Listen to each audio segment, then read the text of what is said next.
burned down on Christmas Day in 1779.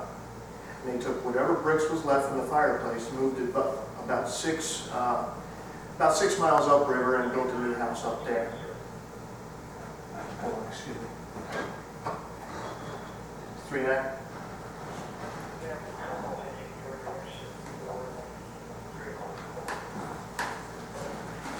Copy all, so I know the building.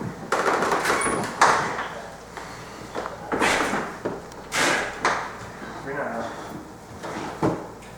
Sorry for that. So, yeah, so there's no discerning remnants of the house there, but there were foundations here exposed. So George Washington Parke Custis, who was actually living in Arlington House, the one at Arlington Cemetery today, decided the American people needed to know where George Washington was born.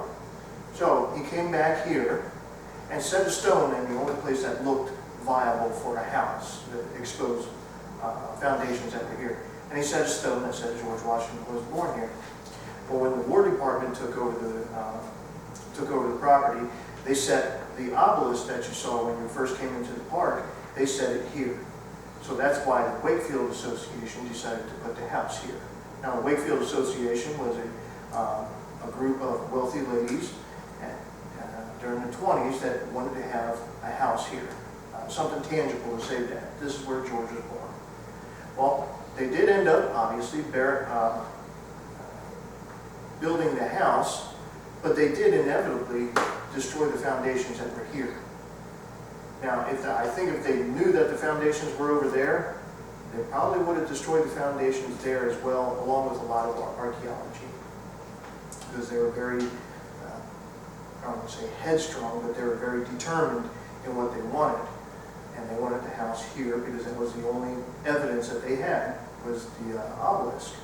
Now, while they were building this structure, they did run across foundations over there, but they didn't know what it was. And the ladies of the association did not want any kind of slowdown on the construction here, so they said, just don't worry about that, just build this building. Well, what the planners did is they sketched out the outline of or sketched out what they found, and then just put building X on it and left it. Now, it wasn't until 1936 that they did an archaeological excavation on it, and they were finding all sorts of stuff there. Plates, silverware, stemware, bottles, I mean, everything that a normal human household would have. But they're also finding that, too, that some of the glassware, some of the necks of the bottles were slumped over, disformed. The only way you can disform or deform glass is to put them in a high heat fire. And we know from family letters that they did have a fire on Christmas Day. So what the archaeologists did is they said, well, with the evidence that we have now, we can confidently say that that was George Washington's birthhouse right there. And so we had it preserved. They did all the documentation, then they backfilled it in to preserve it for if they want to do another excavation on it. Now, the family that was living there, still the Washington family, they weren't at the house when it caught fire. I think they're having Christmas dinner over at someone else's house. Now, doing a little more research to find out maybe whose house they were at. They could have been at Nathaniel Pope's house, or the leavings of it. They could have been over at the Lee's house. But they were coming back, and they saw that the house is on fire. And so they raced up to the house, and there's no fire department back then, so they're salvaging as much stuff as they can out of the house. And they said in letters that they were actually taking pieces of furniture and sliding them across the frozen dirt. And we have one of those pieces of furniture here. If you guys look in the parlor there.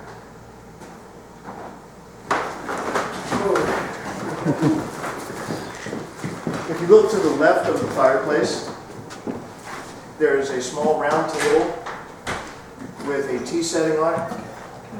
That is a Queen Anne tea table. Now, come on in. Oh, you didn't bring it.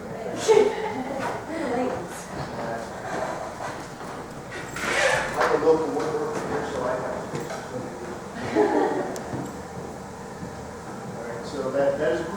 table. The top will actually flip vertical, so you can store it up against the wall. That is one of the pieces of furniture that was saved from the house fire next door.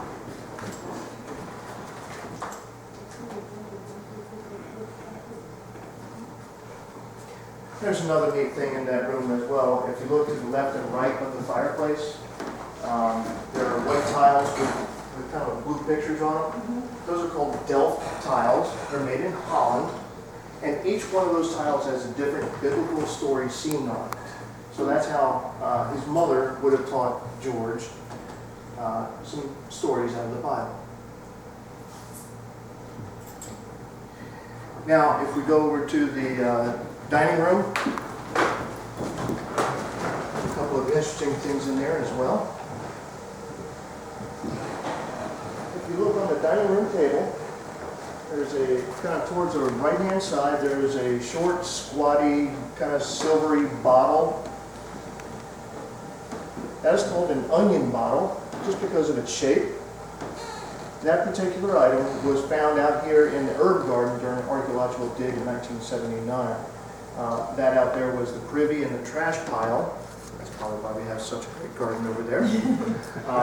And that was the only piece of intact glass that was found out there. Now, thank God to some chemists that I had yesterday, they explained why it has that silvery coating on it. And what they said was that glass is made up of silica, or silicon. And what it is silicon in its natural state is a crystal. But when you turn it into glass, it's no longer a crystal. So when it's in the ground, as it deteriorates, everything wants to go back to its natural state. Is the outside of that glass is becoming a crystal. Normally that would be dark green. Now that piece would have, I don't know if I said that it's used at the dinner table to serve wine. Now the second thing I'd like to show in that room is a large box with a lid open on the right hand side of the room with a large crown bottle in front. That is how they got their wine off the ships. Yeah, very good. That was probably a very happy day when the wine drinkers saw that bottle come off the ship. I guess you could call that the first wine in the box. There you go. Right, the next room here is the master bedroom. And the master bedroom is on the first floor because you wanted to show off your finest things in the house. And who's going to have the nicest bedroom furniture? Mom and Dad. There's some neat things in there as well. If you look on the steps going up to the bed, there are a pair of ladies' shoes. They're fabric shoes. And underneath them are some metal circles. Okay. The women would wear those to, if it was muddy outside, to lift them up a little bit above the mud. So their shoes, which were fabric, didn't get muddy, or the hem of their dress didn't get muddy. Small stilts, I guess, if you want to call them.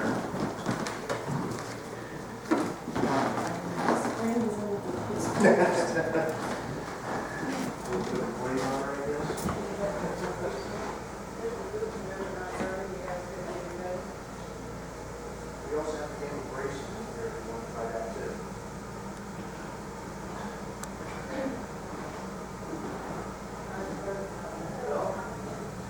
It is. Throw it around like that to each other. Try to catch it with the sticks and throw it to each other with the sticks. Is that the girl game and just I the think boy so. game? Yeah, that's why I can do it. Do that hoop and I'll be running all over the There place. you go. No, not really. I haven't run since I left the military. And the last room here is the guest room. You know, it was common back then that if you were traveling and you're getting near the end of your travel day and you do happen upon a house, that you could knock on the door and the people of the house would put you up for the night and feed you, because there are no hotels around this area. I think the closest inn is in Fredericksburg, which is still probably a full day's ride away. Drive it today.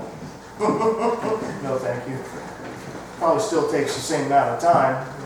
Take about 45 minutes from It's amazing how far they went on horses between Monticello and Mount Vernon, and just the distance and just the logistics of getting luggage, trunks, carriages, people, slaves, animals Right. from one to the other to go visit. That's why they visited so long. Yeah. There's a couple of interesting things in there as well.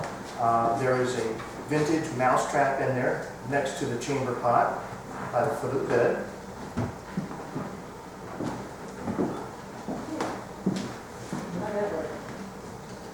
Well, it works kind of like a live trap that we use today. That little box right there, it has a little pressure door or pressure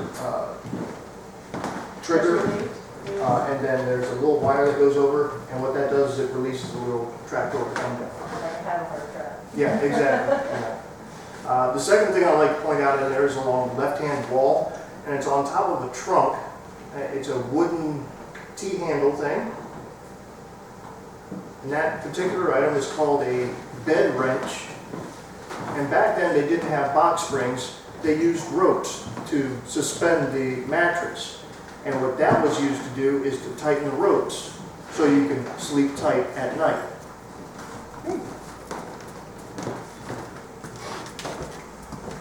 Aside from the original artifacts, the table and the clock, how's all the rest of the furniture acquired? Very ad hoc. The way I look and read at it is that the ladies of the Wakefield Association got the house built. But we can't have an empty house. So they want to get. And I think they kind of shotgunned all their wealthy friends and they said, we need old furniture now. And they got a lot of old furniture. Now, if anybody really knows their furniture use, this swing hand doesn't go with this, chipping it thing, or this baroque doesn't go with this. It's just old furniture. Now, a lot of it is very correct. You know, like the musket there, that's a 1760s English flintlock, and it actually has scribed on the plate, warranted London. But we also have a chair upstairs that dates from the 1630s, and that happens to be my favorite piece of furniture up there, the second one that's in there. But it's called an obituary chair, and it's a very heavily carved oak chair, and it has an obituary on the back about a Captain John Laird, about when he died and when he was interred. And I've never heard anything like that before in my life. But the amazing thing is that it's over 400 years old. It's still in the condition that it's in, and it's survived all these years. But you know that tells us too, you know, how all this old furniture kind of came to be. It was more of a shotgun effect of, we need old furniture, but let's fill this house with old furniture. There are also 4 more bedrooms upstairs, and you are allowed to go up there. Each of them are a different age of child's room. The one at the top of the stairs is set up for a toddler, because where else are you going to put a toddler except for at the top of a flight of stairs? Well, that's when you know George is awake. You hear her bumbling and crying, and then Mary wakes up. Come on, Augustine, let's go get George. No wonder infant mortality was so high. There we go. Well, maybe knock some sense into him. The next room would have been a pre-teenager's room, and then the third room is the boys' teenage room, and then the last one is the girls' teenage room. The third room has that old chair in it. It's sitting in front of the fireplace.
Okay, and that is the obituary chair.